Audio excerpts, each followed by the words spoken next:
Hey everyone, how are you doing out there? I hope you all had a fun and safe 4th of July. Uh, Before I get started with the content for our course, I just wanted to share a couple comments with you all that apply to the course generally. Uh, as I mentioned before, we've got a situation where we're looking at a lot of content, a lot of information in a fairly short period of time. I'm working to find what I hope will be the best way to make that a good learning situation for you all.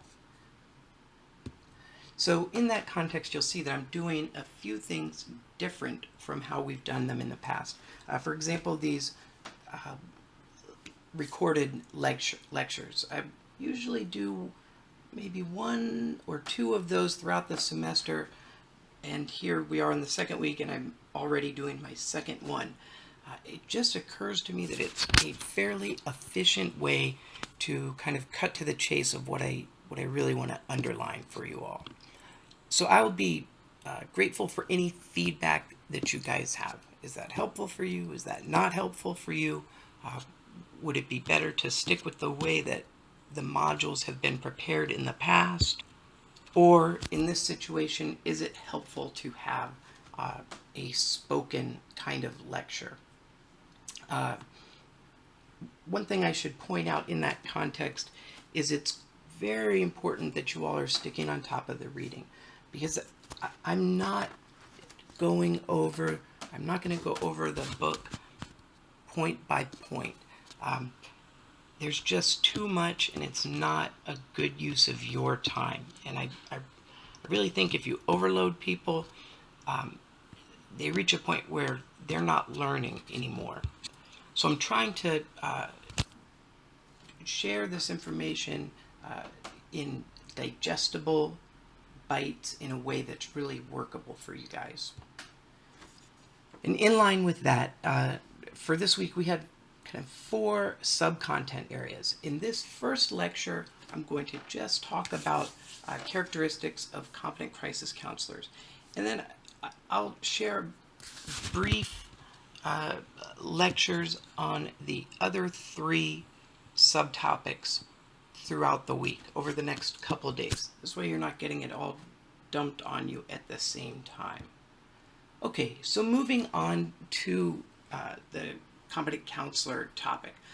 I like the way that the authors dealt with this material. They talked especially about the importance of cultural competence and self-awareness of the counselor.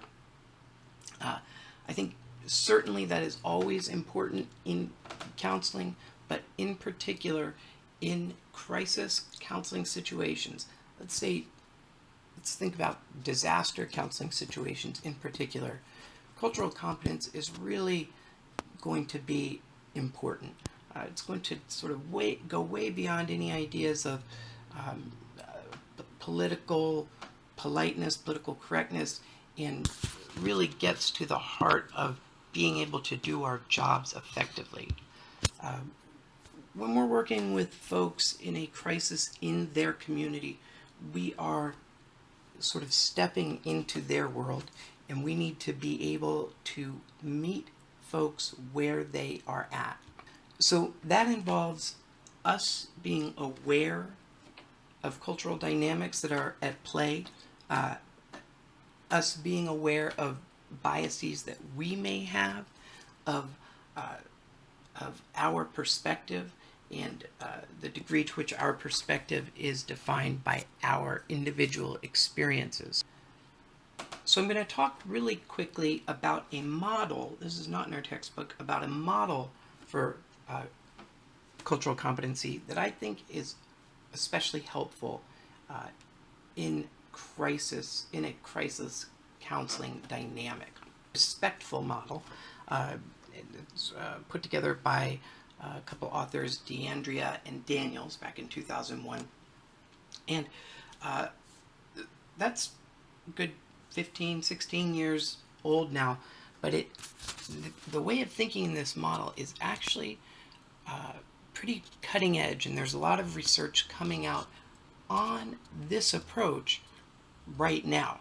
Maybe not the exact approach entitled the respectful model, but on an approach that considers intersectionality, the way that different aspects of people's cultural selves crisscross with each other to make a singular identity. I think that'll become a little bit clearer, hopefully, as I go through the model. So, as cultural beings, both counselors and clients can be members of more than one cultural identity group.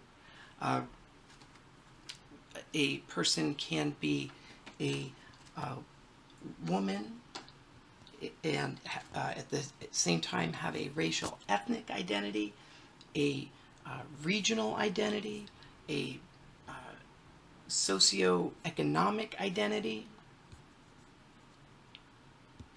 And all of these different identities kind of converge to make a single identity. So this respectful model seeks to try and think of folks in a really broad way in terms of, what are the cultural influences at work here, especially, like I say, in a crisis type situation. So what we've got is a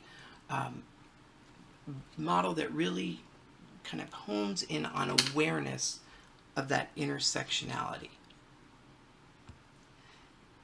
And it's comprised of 10 domains or facets, if you will. Individuals' religious or spiritual identity, the way that people believe religiously or don't believe, and the impact that that may have on them in a time of crisis and in their interaction with you as a client. Their economic class background. Again, when we're dealing in a crisis situation with folks from, say, under-resourced socioeconomic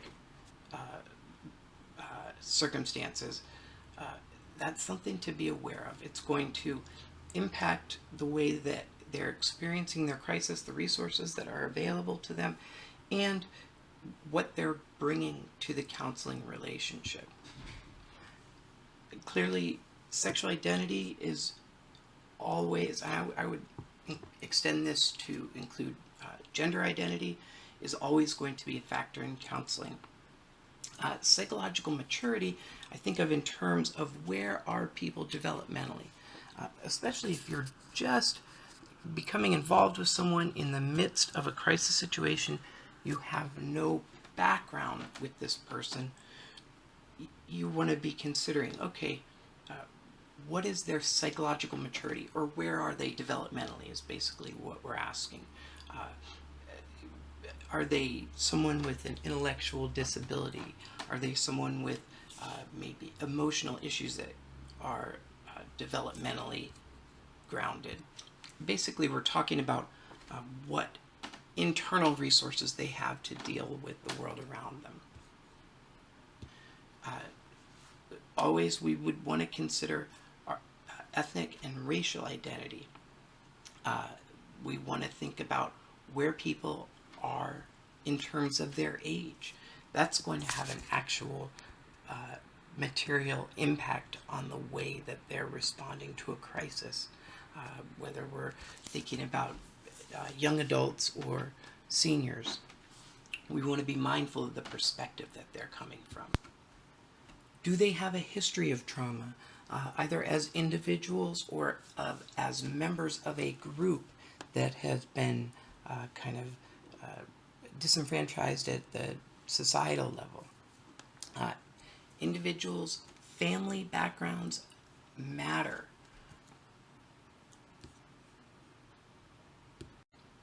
Especially as rehabilitation counselors, we want to be aware and mindful of unique physical characteristics and how individuals' unique physical selves may be affecting their response to the trauma and to the counseling that you're providing. Thinking for a second of the floods that we just went through here in West Virginia ourselves, there are probably some examples of the impact of location or regional factors that contribute to the response both to the crisis itself and to counseling. We live in an obviously very rural state, and folks who are in rural areas, for example, with the flooding, were hit the hardest. There's going to be other characteristics of those rural areas. A lot of times they're going to be steeped in poverty. And counseling, the idea of counseling may be a little bit out of the scope of what folks have experienced. So we want to consider where they're coming from in terms of their regional background and any impact that could help on that could have for the helping relationship. So that wraps up the respectful model, a model for thinking about intersectionality of people's cultural identities within person and then between clients and counselors.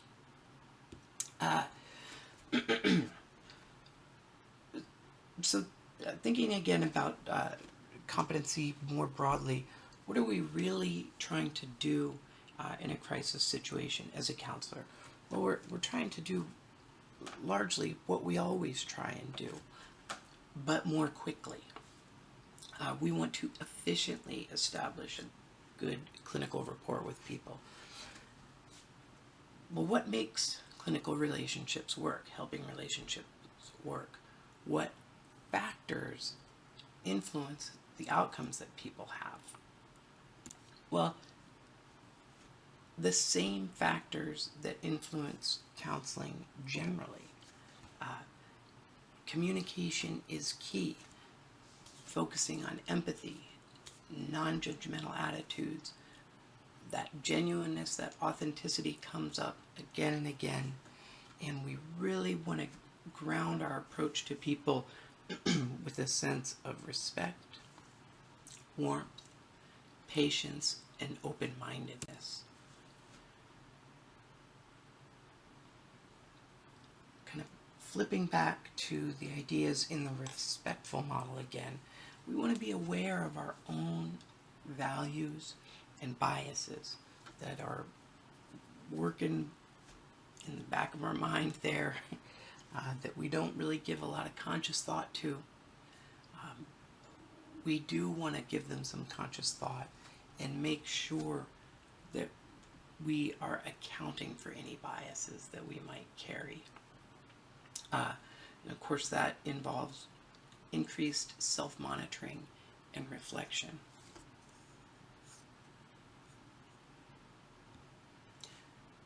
So certainly this isn't the first time you guys are hearing this stuff. How do we do these things? What are the skills involved? Well, they're the same skills that we talked about during your on-campus week and throughout your study of theories. Active listening is key. Nonverbal cues for active listening are, of course, eye contact, a relaxed, open posture where you're facing the person that you're working with and leaning in just a little bit.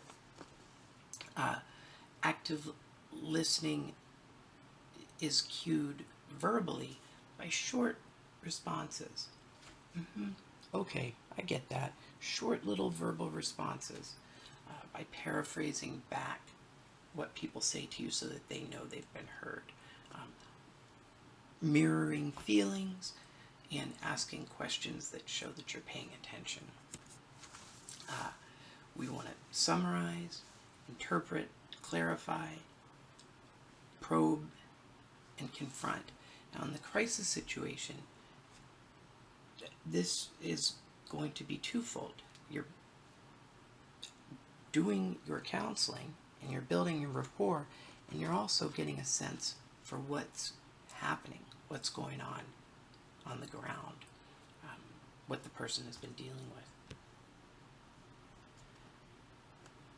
So all of these things, the empathy, not judgmental, on and on, I won't read the list to you again. Where does that stuff come from? Well, it comes from Carl Rogers.